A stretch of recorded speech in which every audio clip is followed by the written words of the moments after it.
Friends, मैं आपका अपना चैनल में लर्न विद फन सूरज रस्म में स्वागत करता हूँ। दोस्तों, आज का हमारा टॉपिक है एंटोनिम्स एंड सिनोनिम्स, मतलब जिसको हम हिंदी में बोलते हैं विपरीत अर्थ। बहुत ही ज़रूरी टॉपिक है और बच्चों, आपको ये एनिमेशन के माध्यम से हम बता रहे हैं, तो आप हमारे चैनल को सब्सक्राइब कर लीजिए, वीडियो को शेयर कीजिए, व्हाट्सएप पे फॉलो कीजिए। देखिए, तो हमारा ओल्ड है, ओल्ड का सिनोनिम होता है यंग, ओल्ड का सिनोनिम होता है यंग। ऐसे ही स्मॉल और बिग, स्मॉल का सिनोनिम्स क्या होता है बिग। आई होप आपको बड़ा इन्जॉय आ रहा होगा, तो आप हमारी वीडियो को सब्सक्राइब कीजिए ताकि आपका जो स्कूल का नाम है, जो आपके टीचर्स का नाम है, वो फेमस हो। डर्टी मतलब गंदा और क्लीन मतलब साफ। इसी तरह से अगला है क्राई मतलब रोना और लाफ का मतलब हंसना। जैसे आप मार खाने के बाद रोते हैं और गुदगुदी करने के बाद हंसते हैं। वैसे ही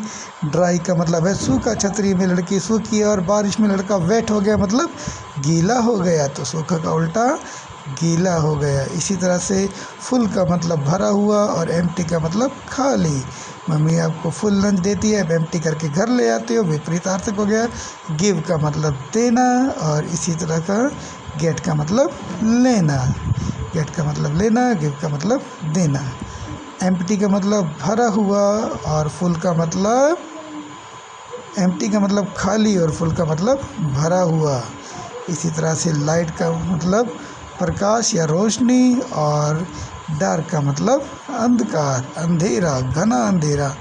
हैवी का मतलब भारी, जैसे आपका स्कूल का बैग होता है। और लाइट का मतलब हल्का, जैसा मोबाइल है जिस पे आप पढ़ रहे हैं, कितना आसान है इस समय।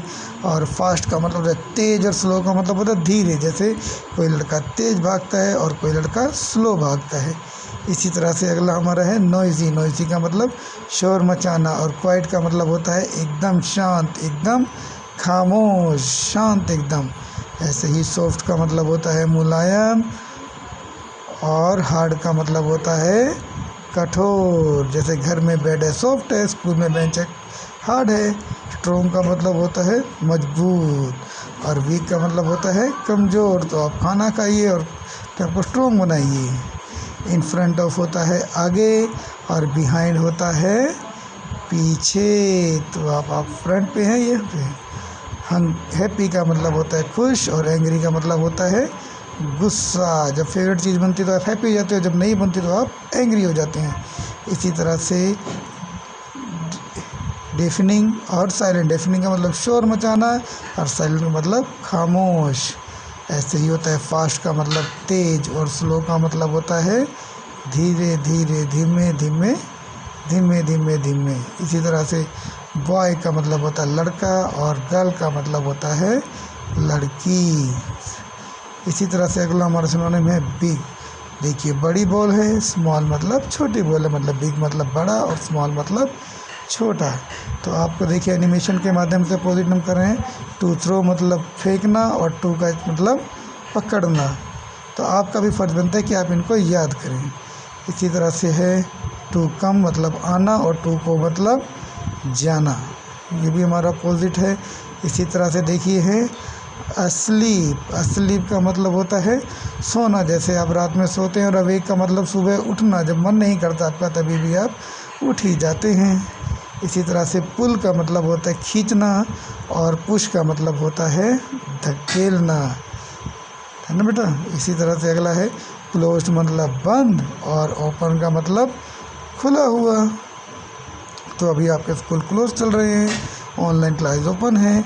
अबव का मतलब होता है ऊपर और बिलो का मतलब होता है नीचे। देखिए, ऊपर कैट है और बिलो कौन है, डॉग है। टर्न ऑन का मतलब होता है जला, जैसे टीवी आप ऑन करते हैं। ऑफ का मतलब होता है बंद करना, जब आप उसको बंद कर देते तो टर्न ऑफ हो जाता है। इसी तरह से हमारा जो नेक्स्ट वर्ड है वो है अपोजिट है टू अटैक और टू डिफेंड। अटैक करना, किसी के ऊपर आक्रमण करना। डिफेंड मतलब रक्षा करना। और हमारा आखिरी वर्ड है बैलेंस, मतलब संतुलन बनाना। और फॉल का मतलब गिर जाना। तो आप कैसे रस्सी पे एक ने बैलेंस बना लिया, दूसरा लड़का गिर गया है। टू मैरी का मतलब होता है शादी करना और टू डिवोर्स का मतलब होता है तलाक देना। तो बच्चों, आपने इस तरह से आज बहुत सारे जो है सिनोनिम एंटोनिम कर लिए हैं। उम्मीद है कि आप इसको अपनी कॉपी पे करके हमें चेक कराएंगे और इस वीडियो को शेयर करेंगे, चैनल को सब्सक्राइब